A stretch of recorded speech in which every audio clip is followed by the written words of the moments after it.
From the Unshackled Studios in Melbourne, this is WilmsFront, brought to you by theunshackled.net. Now here's Tim Wilms.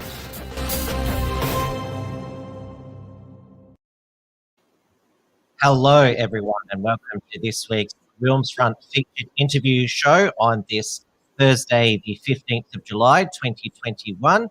We are live on the WilmsFront YouTube and DLive channels, as well as the interactive software Entropy, where throughout the show tonight, you can send through to me and my guest a question, or even better yet, a super chat to support the show. It is 8:30 p.m. here in Melbourne, Victoria, where our dark winter in more ways than one continues. For me, temperature-wise, as you've heard me comment before, it definitely is one of the coldest winters I've experienced for many years by Australian standards. And looking at the forecast, well, for the next 5 days of lockdown, it's going to be rain, rain, rain, which I guess you weren't going to go out anyway. Winter down under, of course, means that it's summer up in the northern hemisphere, and with Western nations opening up post the coronavirus pandemic, in North America, its media and scientific alarmists have been busy pumping up the summer heat waves and wildfires as evidence that the world is warming and we are once again facing a climate emergency. Even Greta Thunberg has made a comeback to TV screens. Our Black Summer bushfires over 2019 and 20 were beamed around the world as proof of the pending climate change apocalypse and that the mass extinction had begun. Then, of course, COVID hit, which has dominated our media and science coverage still, which has meant that it was barely noted that our summer bushfire season was much more tempered. The recent G7 meeting in Cornwall, England, put the climate change mitigation measures back on the globalist agenda with net zero emissions by 2050, the new catch cry. And there's another UN climate summit occurring in Glasgow in November. With so much hot air climate propaganda being churned out repeatedly, what is the actual state of our global climate, and what will be the impacts of decarbonizing our economies in an attempt to change any temperatures of the global climate will be? Well, my guest tonight will break this down for us. Michelle Stirling is the spokeswoman for the Friends of Science Society based in Alberta, Canada, where it is very early in the morning, so I appreciate her getting up so early. She is the first Canadian guest I've had on WilmsFront, so we'll explore a bit of Canadian politics with Michelle as well. Welcome to the show. Thank you so much, Tim. Greetings to everyone in Australia from Canada. Yes, we are Anglo-Spear cousins, but we also both we'll get into many facets of this throughout the show. Australia and Canada are both on around about the same trajectory of the West in decline, sadly. Mm-hmm. Yes, indeed. Yeah. So obviously, Canada is known as a much colder country. Well, for example, there's snow during your winter. There's hardly any snow in Australia. You actually have to go and find the snow to go up to the mountains. In Australia, it rarely comes to you. But I've been I've been seeing popping up in my, news feeds, the algorithms that I can't imagine why they're trying to push these stories to me, that there is record heat waves in North America, particularly in Canada, talking about, we're probably going to get confused here with the temperatures. We use Celsius in Australian metric system. I know that North America, particularly the US, uses the Fahrenheit. Imperial system, which is Fahrenheit, but we've been hearing that the 47 degrees, 53 degrees Celsius, smashing records in North America, and also the annual wildfire season there. This is proof that climate change is happening again. But well, you're on the ground there, so tell me, how hot is it, and the extent of the annual summer wildfire season? Well, in recent days, there certainly was extreme heat in the region of mostly British Columbia and to a lesser extent Alberta. But this is what's known as a heat dome. It's a meteorological phenomenon. It's not that common, but it is well known. Of course, as you say, the eco-activists have capitalized on this as sort of brimstone and fire, because you nasty people are using fossil fuels, and this is the punishment for that crime. In fact, there's a very good plain language blog on What's Up With That by Jim Steele, where he explains that. And yes, this is a wildfire map. We have these, this is the Canadian Wildland Information Service, and it shows the map of the, what date was that? That was the 30th of June. You can see the extreme fire risk that precipitated all across Western Canada. So British Columbia is the province that's right on the west coast on the Pacific. Alberta is right beside it after the Rocky Mountains, and right beside us to the east is Saskatchewan. So all of the prairies were really at extreme fire risk, but the wildfires occurred primarily in British Columbia, and most of them were caused by lightning,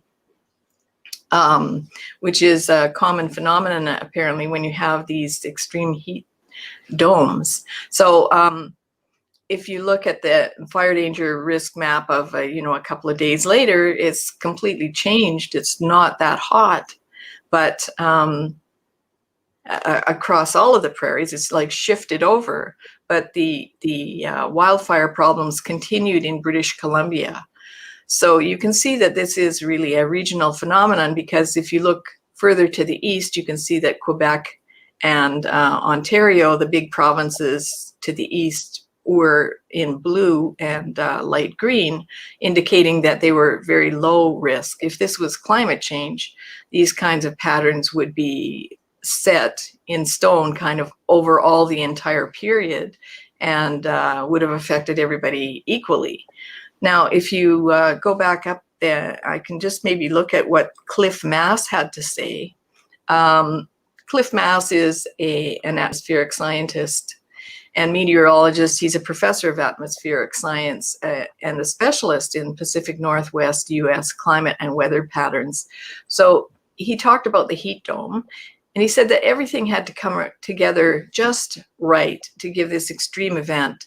There had to be a record amplitude of ridge and high pressure over that region, forced by a tropical disturbance in the Western Pacific that produced a downstream wave train and an environment that allowed the resulting wave to amplify. The ridge had to be in exactly the right position relative to our terrain. So between Alberta and British Columbia, there's the big Rocky Mountain Ridge, which continues all the way down into the United States. This creates kind of a physical barrier and enhances these kind of blocking patterns. The upper level trough had to develop in just the right location offshore and move in the optimal direction to cause a strong southeasterly flow, which fostered the supercharger, which is noted in his article. There's a more technical explanation there. And we needed a period when the sun was very strong and a summer stretch without smoke, which has a profound cooling effect.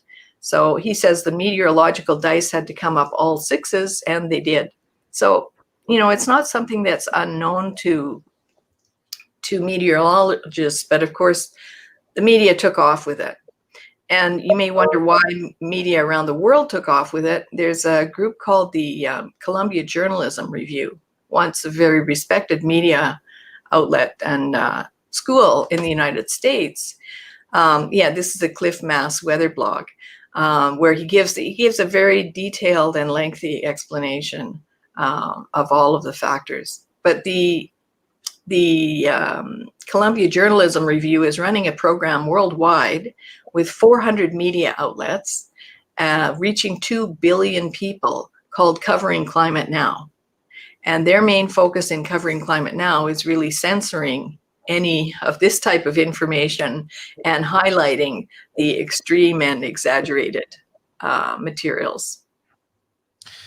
Now, a lot of people in my audience will find your explanation quite technical, but that's the proper scientific reason about why both the heat and the wildfires are occurring, where it's much easier to spreading fear about climate change that gets media clicks and hysterical scientists airtime, but it's a much simpler message for the ordinary person to absorb than hearing the actual scientific, geological, meteorological explanation.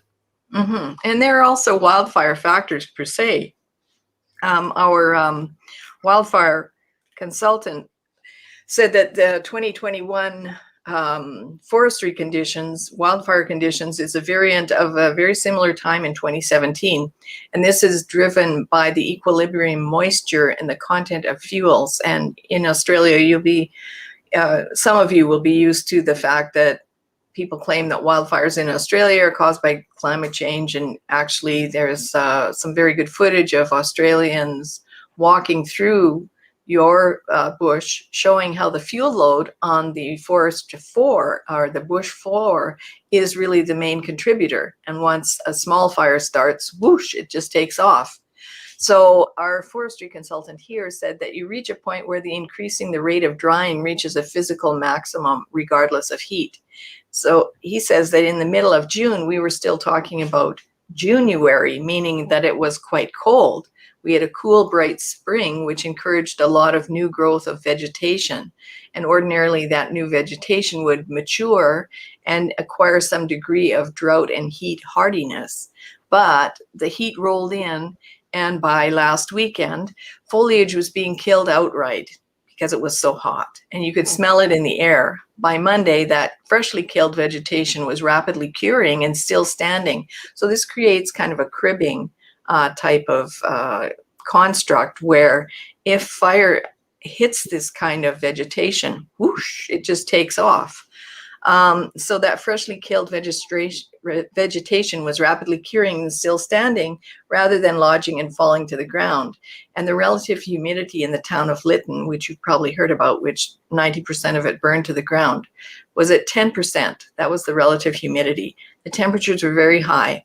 And astonishing winds in Lytton has always made it a community at risk.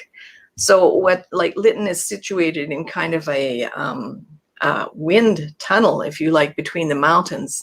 So when the winds took off there was a ground fire ember storm, and those embers just whoosh ran through the town, and anything that was equivalent to kindling, whether it be a patio deck chair or actual kindling or wood fire packed up against the house, or a shrub that had probably, say, died in that extreme heat, that took off. But many people are surprised that the big trees in Lytton didn't burn.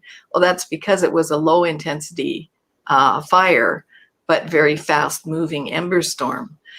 So, and you can look in history.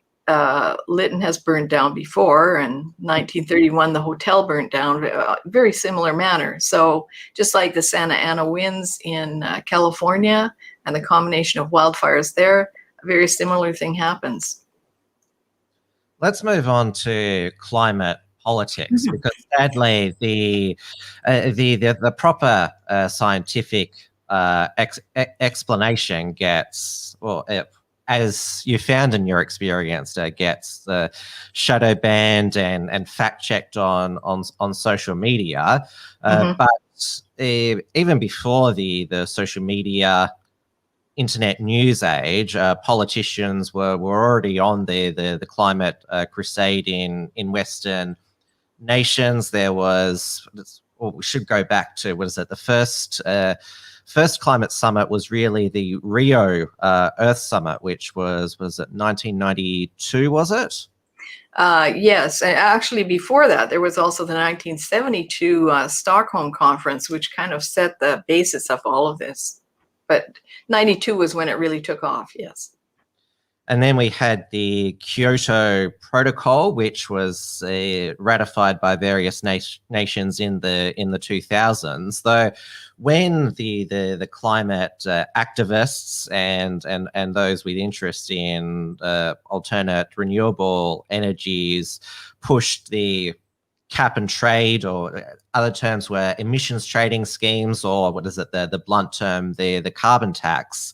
They found that they weren't exactly electorally popular. A lot of Australia's become known for going through prime ministers. It's because they have failed to convince the public on various climate change mitigation measures. And I know that it was reported here, the Ontario provincial election a couple of years back, which Doug Ford won, it was a lot to do with the public not liking increase in energy prices. But the politicians seem to reinvent the names for their climate change mitigation measures. I mean, there's renewable energy targets. That was the next thing after carbon tax, and now there's this net zero emissions target. First, explain what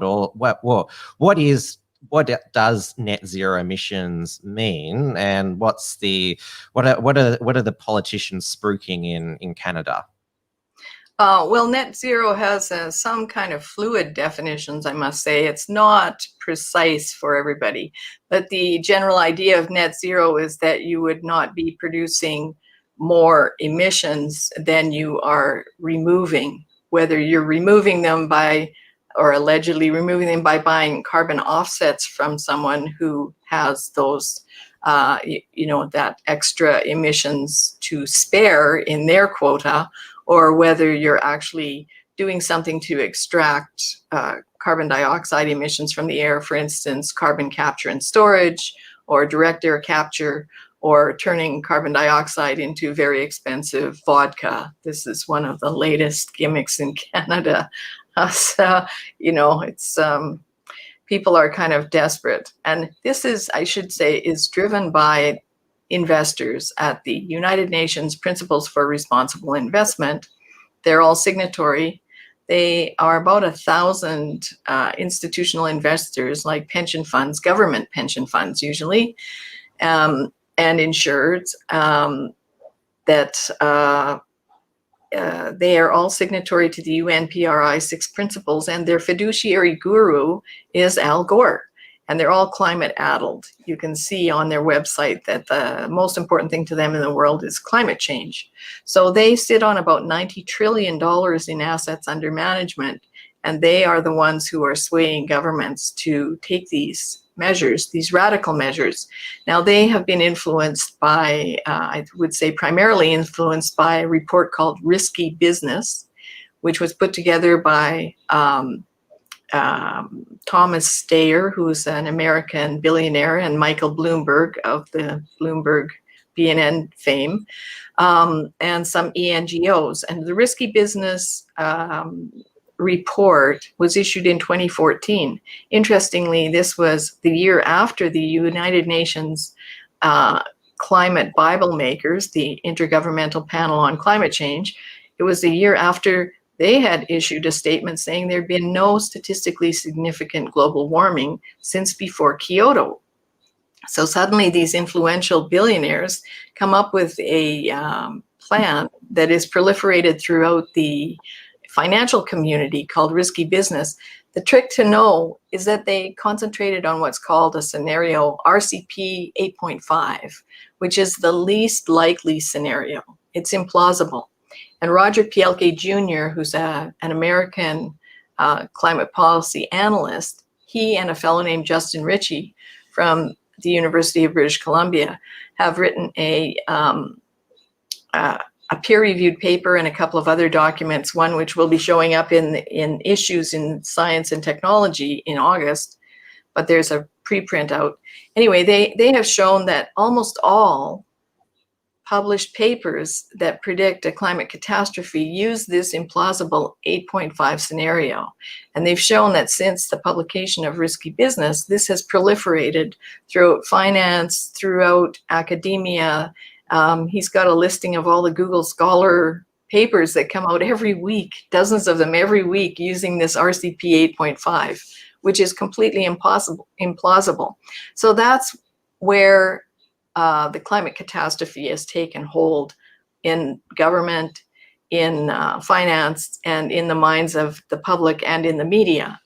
So, this is why people think that we must stop all emissions immediately or we're all going to die. But if you actually go back to the authors of the IPCC 1.5 report, SR 1.5, which was issued in 2018, the lead author said, no, we never said there's only 12 years left. The report never said that. So it's only media people and climate porn advocates like Greta who push this fear mongering on the public, and the public doesn't know what an RCP 8.5 is. They've never even heard of it. Yeah, exactly. Now in Australia, we have a vast array of natural resources, coal, iron ore, uranium, which, if the policy and economic settings were pure free market, Australia should be much richer than it is, and we should have much cheaper energy prices.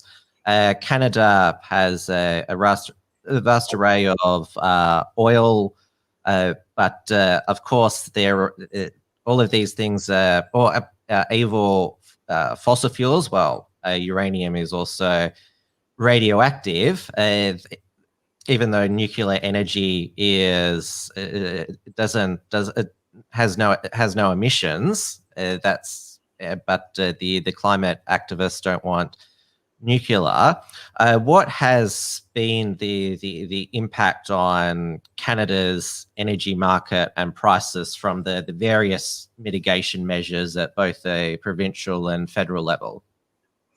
Well, for instance, Alberta was a climate and environment leader. Back in 2002, we introduced legislation in Alberta, that's the province that I'm in, that set the first, it was the first jurisdiction in North America to have greenhouse gas taxes. And that was a carbon tax, but only on large emitters. And so, that protected the public. And we also had very forward-looking environmental policies in Alberta. But we also sit on the world's third largest oil reserves in the form of what's known as the tar sands. It's actually a natural deposit of oil that's trapped in sand up in the Athabasca region. And the river of the Athabasca runs right through this gooey, tarry mass. But what happened is that there was a green trade war that began against Canada called the Tar Sands Campaign. And it began, I think, even before 2000, but a very coordinated attack began. And what they did is they financed environmental groups to agitate for policies on the ground. And we have a report called Protest versus Green Trade War, where we actually just use their own words to show how the tar sands campaign activists have worked against the interests of Alberta and Canada. Unfortunately, these groups are extremely wealthy, very powerful, and they've used a combination of foreign and domestic funding to gain prominence and power both in social media and in government. They have dozens of lobbyists in government, and they're all pushing for these quote unquote green policies.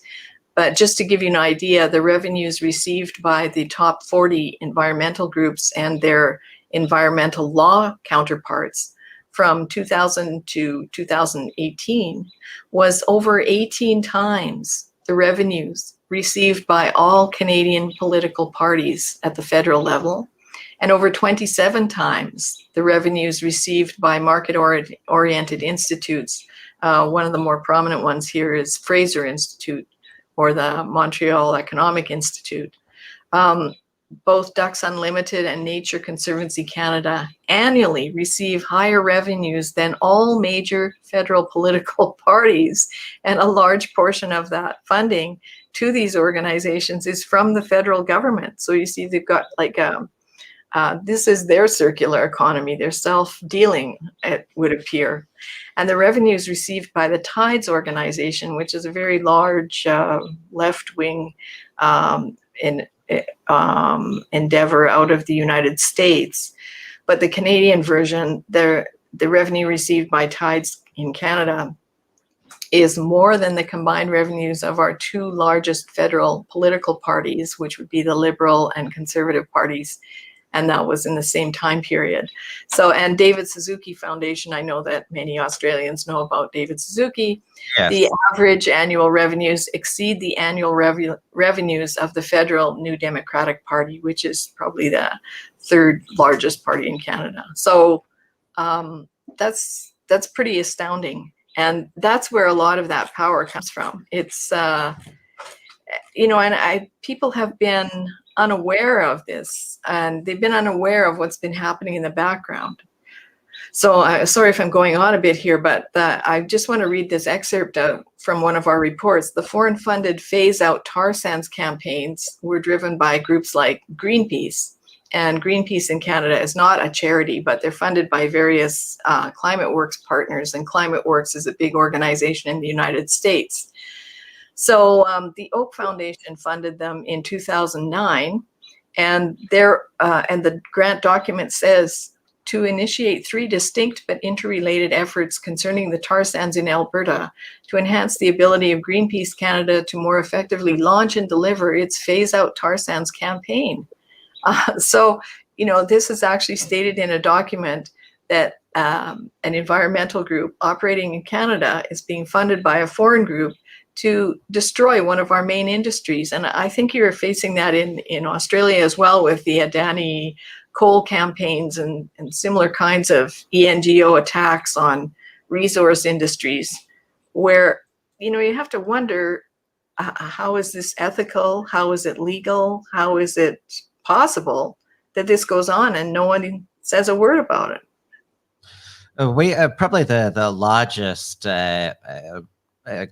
climate change advocacy group. Well, it's a big bit of what they do, Get Up, but they're basically a far left activist group in sort of the ilk of Move On over in the US. They just campaign about every left-wing issue. They've got tens of millions of dollars in budget. They were the main drivers of the Stop Adani, which is a Indian, or it's proposed by an Indian company in central Queensland, and the people of central Queensland voted overwhelmingly for the Liberal and National government, who wanted to start Adani, and so it's finally going ahead. But who's got which sort of company is that determined for 10 years to get over these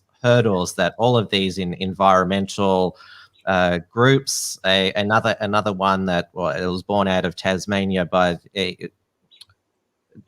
the founder of the Greens Party, Bob Brown, had a lot to do with the Wilderness Society. That's another one there. So yes, they hold up all of these projects in the courts for many years. A lot of them are funded by government, but a lot it's all this shadow dark money, as it is known as well. But you mentioned David Suzuki. Well, our most prominent climate alarmist is Tim Flannery, who won our Australian of the Year in 2005, who said even the rain that falls won't fill our dams and our river system. And then there's the coastal erosion, where there's going to be these collapse of the waterfront. He owns a waterfront mansion. Yes, David Suzuki is on an island out there. He has an island location in Canada and flies everywhere, has 5 children, several houses. I think he's got a house in Australia as well. Pardon me? He probably does, yes. So it's interesting to look at the hypocrisy of some of these people. But again, you can see that if people I think that many of these activists are well-intentioned. I think that many of them actually do believe there is a severe existential threat. And if we go back to what I said before about Roger Pielke Jr. finding out that these climate authors are using outdated science and this extreme RCP 8.5 scenario that's nowhere near reality, it's way off reality.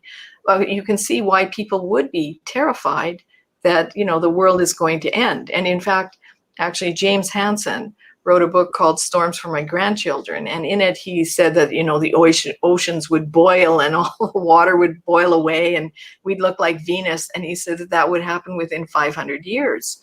Well, that terrified generations of people. He's now writing a new book. And in it, he's saying like, oops, it's not going to happen in 500 years. I made a mistake saying that. It won't happen, you know, for a few billion years, like at the end of the life of the planet. Well, gee, you know, we now have generations of children and parents who are terrified, who feel that every time they drive their car to town, they're killing the planet. And because of these activists who have misinformed the public. So how do we fix that? You know, it's really a big problem. And going back to what you were saying about resource development in Canada, I think in 2 years, we had $100 billion in investment walk away from Canada because of the current climate policies. And many of these climate policies, as you say, have been put in place by these activists. And many of these activists have also graduated to senior positions in government.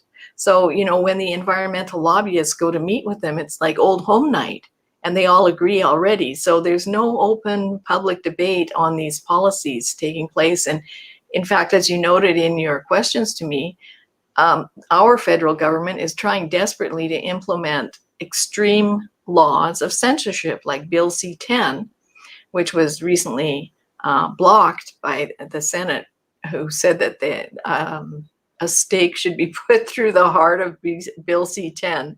They refused to vote on it before Parliament ended in the spring. But, you know, they're trying to block open public debate on any of these issues, and they're not providing full cost benefit analysis. So these policies are destroying our economy and creating job loss.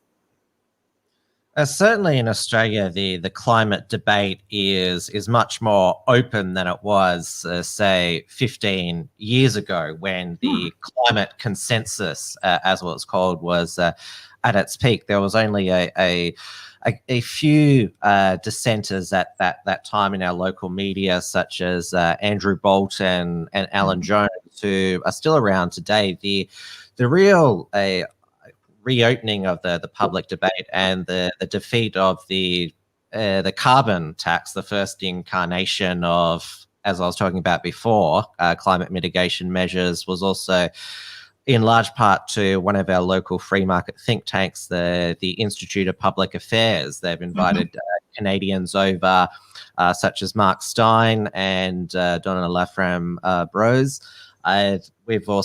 They've also promoted other climate voices, such as Ian Plimer, the late Bob Carter, Joanne Lenova, and Alan Moran. And although our Liberal Party is more, it's a centre-right party. I know that the Liberal Party in Canada is the left-wing party, and the Conservative Party, quite left now. The centre-right, our left-wing party is the Labor Party. The New Democratic Party that you talked about, that's a far-left party, so it'd be like our Green Party. But the cabinet of the Liberal National Coalition government is still, they want to have some sort of climate mitigation policy strategy. It seems like sometimes just to placate the people in the mainstream media pack, who always ask them questions or always talking to themselves about each other on these panel shows. We have our taxpayer-funded broadcaster, the ABC, which spews out climate propaganda all the time. You have the CBC. Yeah, up same. there. So And this is, and I know that it's even worse in Canada, that the government has given the mainstream outlets a bailout in another effort to cripple independent news and dissident voices. Mm-hmm. Yes, the government in Canada coughed up about $600 million for media support, and a lot of local papers have hired a climate change reporter, but of course they only can report on the party line, which is the climate emergency. So we're pretty much completely locked out of mainstream media. We do appear on Rebel News from time to time, thanks to Sheila Gunn-Reid and Ezra. And of course, even Ezra Levant years ago was part of the Sun TV network, and they were applying for official access to cable networks in Canada. They tried for 4 years to get that from the broadcasting regulator, which is known as the CRTC. And of course, they just strung them out until they had pretty much no more investment. And then they said no. So if you couldn't get access to the cable news distribution, then of course you wouldn't have a proper audience. You'd be competing against the majors. And so they had to close. So that's one way that open debate was shut down. And thank heavens, Ezra Levant is a rebel, and he started Rebel Media of his own volition and out of his own passion for news and open public debate. So yeah, this is an ongoing problem in Canada, that open debate is being shut down. There's a new bill that's being introduced called Bill C-36, which is reintroducing hate speech as part of the criminal code, but now it's going to be hate speech about hurt feelings. So the things that you and I are talking about today might be interpreted by certain people as being hateful or hurtful. And boy, you know, the fines are astronomical, $20,000, $70,000. The deplatforming could be immediate. And the recourse that's normally offered to people in a country with rule of law, as I understand it from the Bill C-36, would not be available, except, you know, maybe over many months, by which time, again, you'd be strung out, bankrupt, and unable to defend your position. So you'd be shut down. So it's very concerning. You know, if climate change is such an existential threat, why wouldn't we have open public debate on it? Well, it's clear because they've got a fixated narrative, and there's so many mainstream media these days is all about establishing a narrative to feed to the public, which sometimes they are helping the politicians to sell their narrative, or the media is trying to get the politicians to sell their narrative, and that's why Rebel News in Canada, like I've seen heaps of videos of them being kicked out of press conferences. You're not an approved, accredited journalist, and I'm aware of a few other prominent dissident journalists in Canada, such as Dan Dix of Press for Truth and Josh Sigurdsson of World Alternative Media, who managed to get into a press conference with Justin Trudeau a number of years back and called him a scumbag to his face. Yeah, well, you know, it's really a problem because I call the mainstream media here repeaters and not reporters. You know, they have all these ethical guidelines, how they're going to be open, fair, accurate, unbiased. And then groups like that, Toronto Star has a published policy of not reporting false balance, because they agree with the 97% scientists who they think hold a consensus view on climate. Well, our scientific group also would be part of that consensus, because the consensus is really that there has been warming since the late 1800s, like around 1860, that humans probably caused part of it and CO2 contributes to it. Yeah, we agree with all those things. We just don't think that carbon dioxide is the critical factor. In our view, the sun and ocean cycles and natural factors are the main drivers of climate change. But boy, you can't talk about that with anyone. Well, we have a indirectly taxpayer-funded, academic opinion website called The Conversation, where they haven't just banned climate deniers from publishing, but banned any comments which advocate climate denialism. And well, we have the Guardian Australian edition, which was the bankrolling was brokered by our former Liberal Party alleged Conservative Prime Minister Malcolm Turnbull, which they don't publish climate deniers either. So it's definitely, to use a pun, they're doing their best to freeze any dissident voices out, and they of course got their new poster child. Well, she's now an adult, Greta Thunberg in 2019. There's, in between lockdowns in Australia, we have the kids climate strike.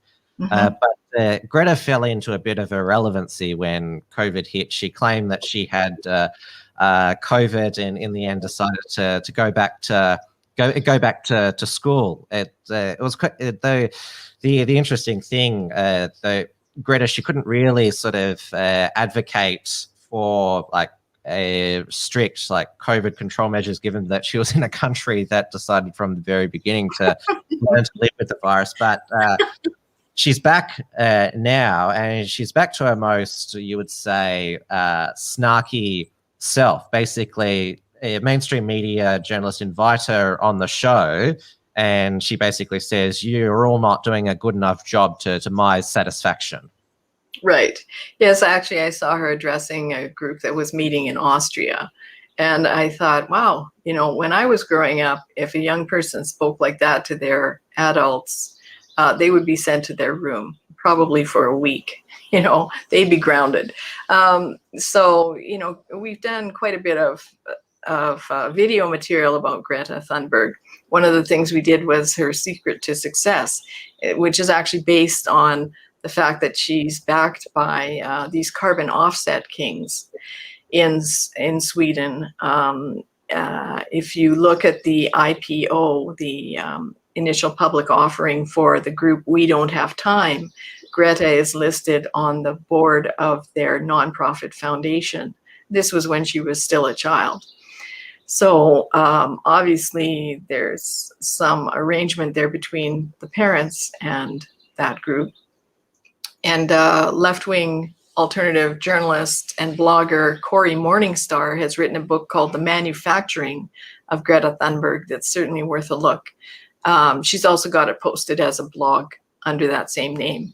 And it's astounding, the network of very wealthy people who are intimately behind Greta, which of course makes sense. I mean, why would an unknown 16-year-old be allowed to present to the United Nations when the Clintal group out of Holland, which is a group of over 900 scientists and scholars from around the world, they sent a letter at that time to the UN.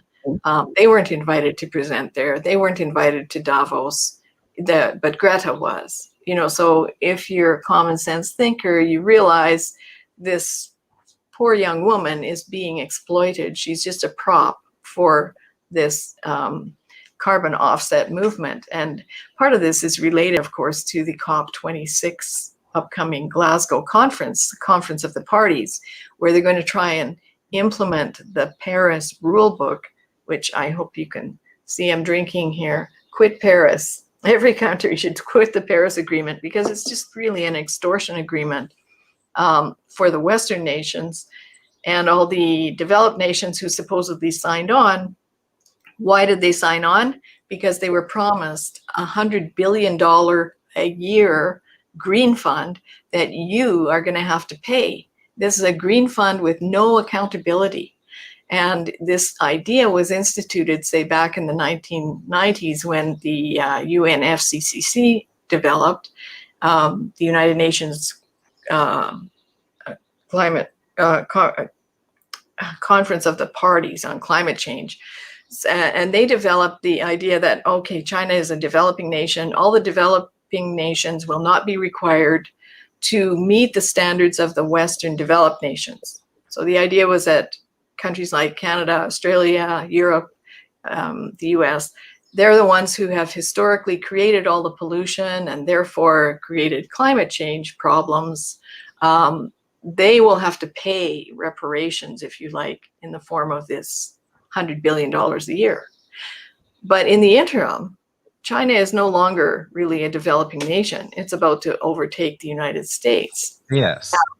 India would be more termed a developing nation. But under the original breakdown of the Annex 1 and 2 countries, Saudi Arabia could apply for money from the $100 billion fund. Greece, which is bankrupt, would have to pay money in. So, you know, it's a very topsy-turvy arrangement. And of course, no country can come up with that kind of money right now after COVID. That it's impossible. And you touched on a point, reparations, that this is something that the colonial powers, a crisis that they have caused, and part of their, white privilege oppressors. There's been a lot of intersectionality injected into the climate change debate, and this is because a lot of the activists are anti-Westerners, anti-industrialists, and they want to. They've also injected critical race theory as well, basically saying that this is a crisis that is going to affect what is it? BIOC? What is it? That's the new BIPOC? Yeah, BIPOC, yeah. Yeah. Well, yes, this is a whole concept of like climate justice, where they're saying that the people who suffer most from climate change are poor people, people of color. Actually, if you look at the facts, you'll find that it's the Western nations who are denying people of color, particularly in Africa, access to grid scale power.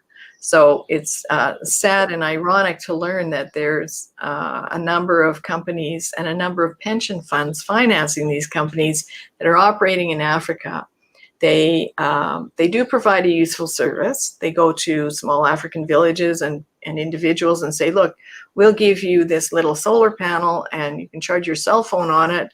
And it's kind of like a monthly rental deal.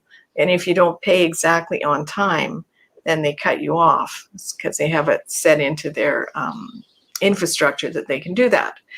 But the interest rates on this are something like 1,200%. And, you know, the people who are backing it are groups like the Anglican Church Pension Fund. So whatever happened to charity, you know, whatever happened to uplifting people. But these groups are very keen to proliferate this kind of solar panel minimalism to people who desperately need access to real power, but they're absolutely opposed to giving them any real power that would allow them to have pumped water, jobs, you know, electric lighting all day long. They go, wow, look, we gave them a solar panel, so now at night they can read for an hour. Okay, well, that's better than nothing, but what would be best is if they could also be allowed to live a life much closer to what we enjoy in the West. But they're being denied that. The World Bank will not finance coal plants. So another thing in terms of international security, so China is stepping in and saying, that's okay, we'll finance the coal plant, but then you'll be our babies, you know, you'll be on our side. So these, you know, it's setting up very dangerous geopolitics, in my opinion. And worst of all, people are suffering. Going back to the Adani coal mine in Australia, which is digging up coal in Australia to ship to India, that's so they can have more power, cheaper power over there, because India is still I would say a developing nation. I'd much rather it go there, given that India. Well, in India, we should consider a geopolitical ally. I'd much rather ship our resources to them rather than China. Yeah, we share many cultural common bonds with India and cultural traditions through the Commonwealth that we don't share in the same way with China. And again, I'm not talking about the individual people of China. I'm talking about the government and the expansionist policies that are quite evident there. There's a super chat here from Senator Slave for $3 Australian. Race politics has destroyed America. Obviously, just tuned into what we were talking about with the intersectional climate debate. Yeah, well, it's being used also in Canada. You probably also heard about the various residential school scandals that have hit the news lately. And the media are reporting these unmarked graves at residential schools as if they are mass graves or as if they are genocide. And as sad as the fact is that children did die at these residential schools, the reality is that most of them died of tuberculosis. Tuberculosis was the largest killer of all Canadians up until 1960. And the Aboriginal people at that time were pretty much decimated, first by smallpox, then by tuberculosis, then Spanish flu hit. So there were a lot of children that were orphaned as well. So, you know, the context of the time, the methods were quite brutal in terms of taking children away from their families to educate them in these schools. There's no doubt about that, and it's well documented as well. But to say that an unmarked grave now constitutes genocide, that's simply not the case, because you know, the United States was the one that was running Indian wars from 1622 to 1924.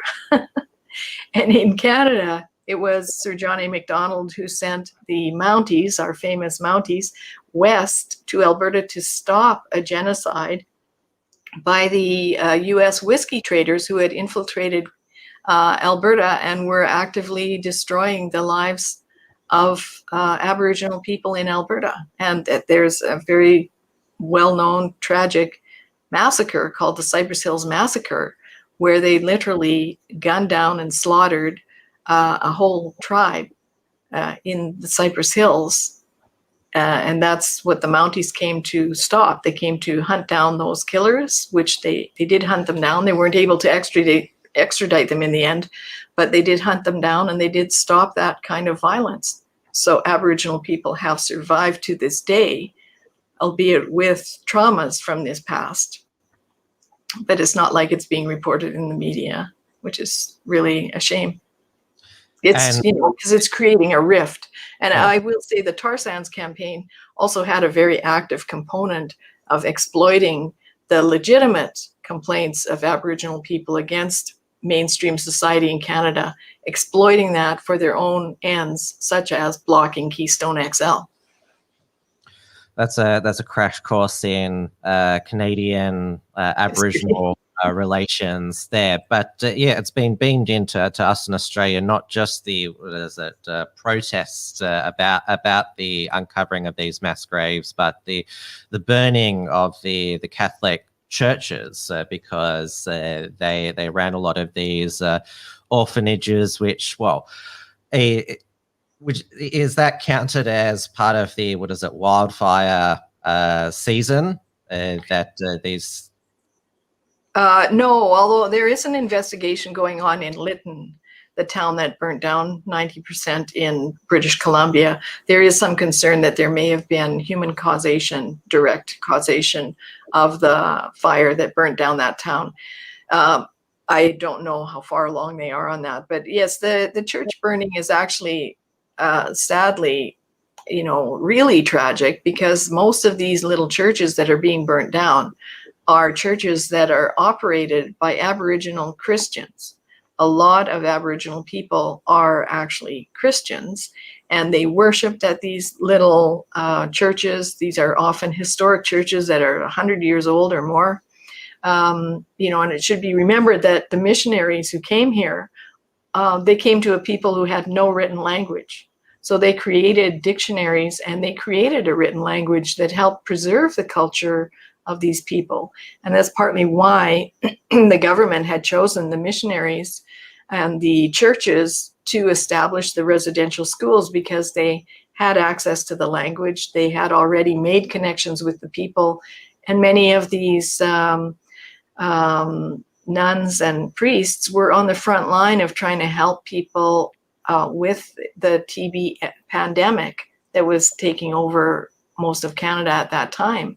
So it's really tragic that, you know, virtue signaling, usually waspy people are running around burning down churches that actually serve Aboriginal Christians in Canada and take away that solace of the community gathering place.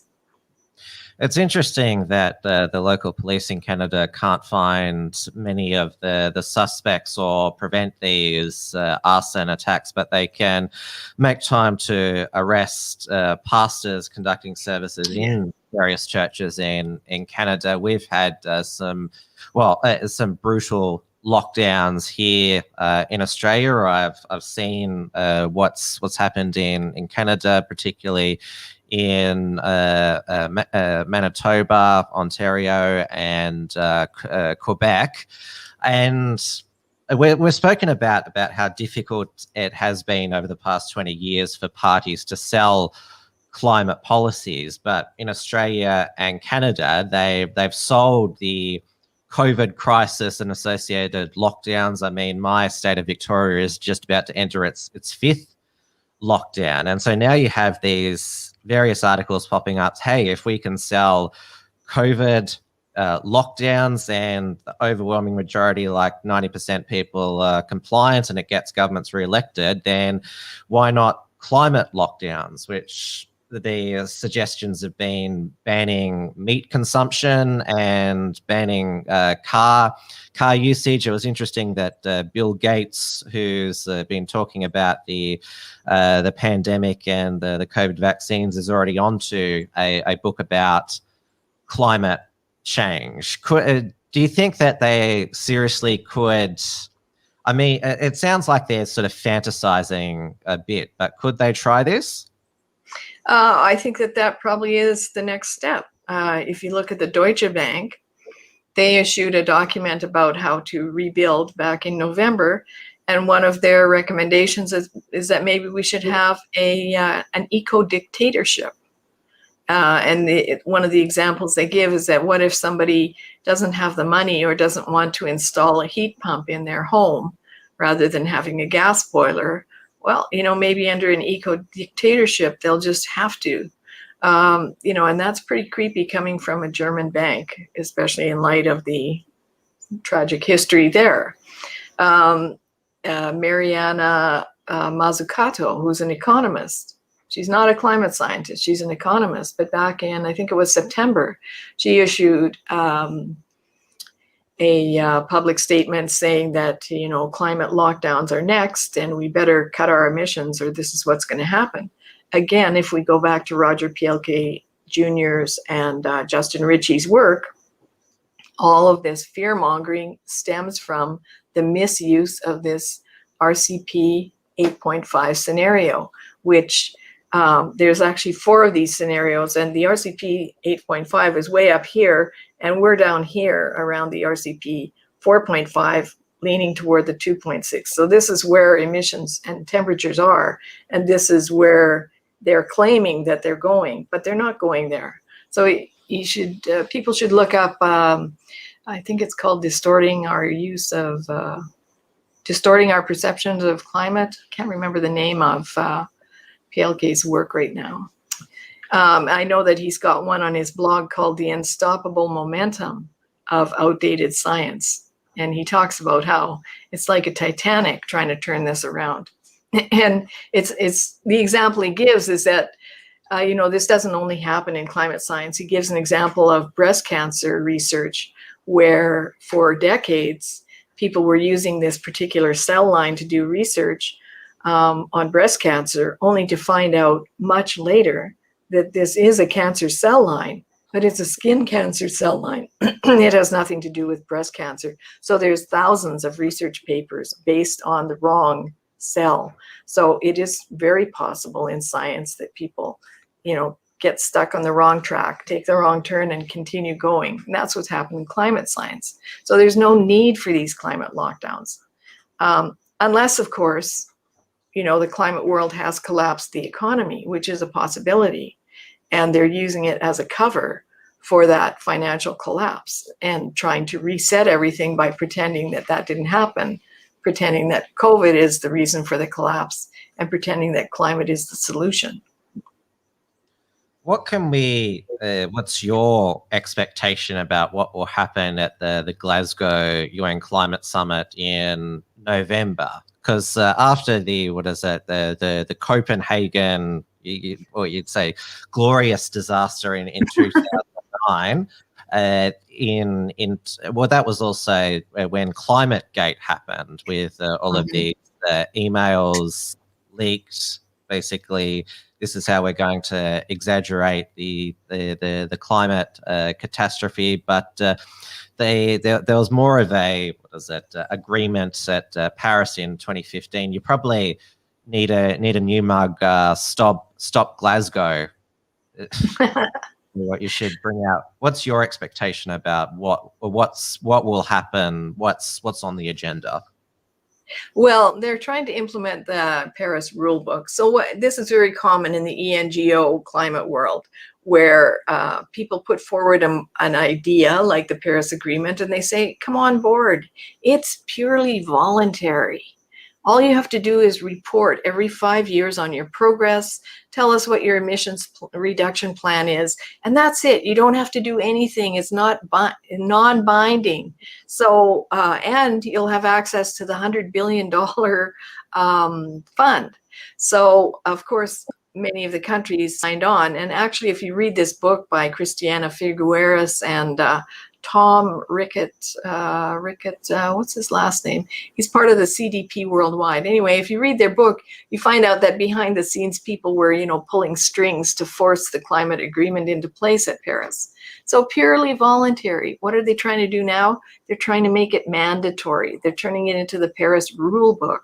So people like Johan Rockstrom of the Stockholm Resilience Center and the Potsdam Institute, they're interested in a $400 US carbon tax worldwide, a carbon tax law. That's just the beginning. I mean, in Bloomberg, they reported that carbon taxes could be anywhere from $20 a ton to $27,000 a ton. This was back in 2018. So, you don't want to give these people an inch, because they're going to take that mile. They're going to destroy your economy and your life. They're going to turn your life upside down for no good reason. Again, because they're relying on the catastrophic RCP 8.5 and not the reality. So I expect that COP26, that they're going to try and implement this. And they may also try to implement these more drastic measures, like you can't eat red meat, you can't drive. Perhaps they'll institute a personal carbon ration. Mark Carney has been frothing about things like this, that, this accountability can't just be up at the upper levels. It's got to trickle down through society. And George Monbiot, the anti-capitalist out of the UK, back in 2009, was promoting this idea of a personal carbon ration. Every person gets a little ration of energy credits. And when you run out, then you just simply buy more from someone else. Well, how do you think that will work out? If you're a pensioner, you could very easily run out of these carbon credits. So let's say you have to heat your home more because you're cold and frail. Well, then you can't eat, so then you have to buy carbon credits from someone. With what? What kind of money will you have? So you can see how twisted this could become. But you see, it's interesting that COP25 fell apart in December of 2019, and immediately after, Carney jumped on the climate bandwagon and declared that companies either had to toe the line or they'd go bankrupt. So, that's kind of an extortionist type of threat to all companies. And what do we see happening through the COVID lockdowns is that all these small companies are being bankrupted while all the billion and trillionaires are getting richer. So it's being implemented in other ways. So I anticipate that they will try to impose these rules. If we're lucky, the same thing will happen as what happened at COP25. It will fall apart over Article 6, the price of carbon and carbon trading. Well, I would say good luck trying to sell another carbon tax to the Australian people after 10 years ago, and after our economy's been decimated due to all the associated COVID lockdowns. And also, I'm just putting just for the record that mandatory international targets, they can never be enforced. International law, UN agreements, they're worthless. Well, in theory they are, but now it seems that the finance community has taken over the role of carbon policing, if you like. And even Larry Fink just recently posted his long diatribe on LinkedIn, where, he's just so intent on pushing capital into renewables that don't work. It's interesting that all these people who are proponents of these new technologies, the clean tech and renewables and such like, that none of them are professional engineers. If they were, they would never be promoting these things. But we never get analysis by professional engineers in the mainstream media. We only get the voice of activists or politicians who are trying to buy votes from the activists, and they're decimating economies worldwide. Woke capitalism, which you hinted at there, that's a whole other beast when it comes to climate policies and what we were talking about before with intersectionality and critical race theory and all that other stuff. But thank you so much, Michelle, for breaking the Syria down, and as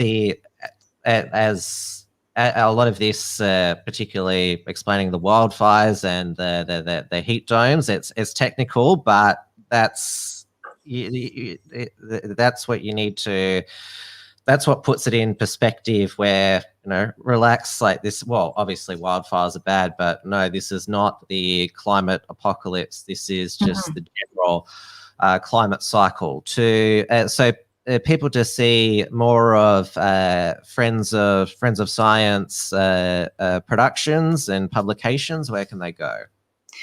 We have a main website, which is www.friendsofscience.org. We also have a bilingual plain language site called climatechange101.ca. We're on Facebook, we're on Twitter, we're on LinkedIn.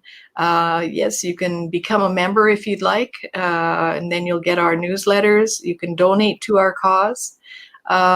We've got lots of material that is on our blog.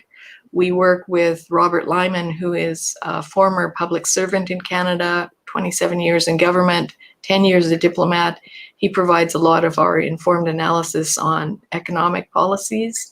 And we have a team of professional engineers who are turning out quantitative analysis of wind and solar type policies. And our YouTube channel, where we do a wide variety of commentaries. We also have a list of all of our annual events, where we have had people like Donna Laframboise and many other scientists, including Ian Plimer, from many years. Yes. Yeah. So anyway, that's also on our main website under events. And so all these things are there for people to look and assess. And again, we want to engage in open civil debate. We want full cost benefit analysis. We don't want you to buy into any dogma, even though our view is that the sun is the main driver, not you and not CO2. We want you to come to that conclusion yourself. And we recognize that there's a wide diversity of views on climate change, and we should be respectful of all of those. Oh, it's much needed in Canada. You're making a great contribution to trying to alter the trajectory of that nation. I hope like we do as well, that Canada eventually gets out of the COVID madness. I've got, was it And next 5 days of yes, that as well. Quit Paris. that's it. And thank you so much for joining my viewers so early in the morning in Canada. My pleasure. Thank you so much, Tim, and all the best to you. Thanks for opening up the debate worldwide. Take care. Thank you. You too. Bye-bye. All right, that's the featured interview show of WilmsFront for this week. I'll be back tomorrow night for Trad Tasman Talk, 6 p.m. Melbourne time on the Unshackled's YouTube channel. WilmsFront again, same time, same WilmsFront channel as next week. And of course, Tim's News Explosion, 8:30 p.m. Monday evenings.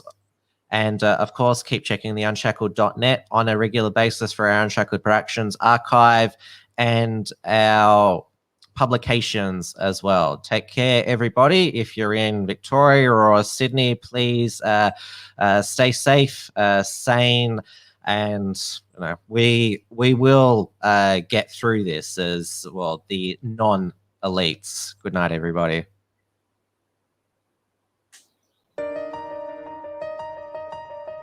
Thanks for tuning in to WilmsFront. Visit timwilms.com or Rational Rise TV to view the archive of episodes.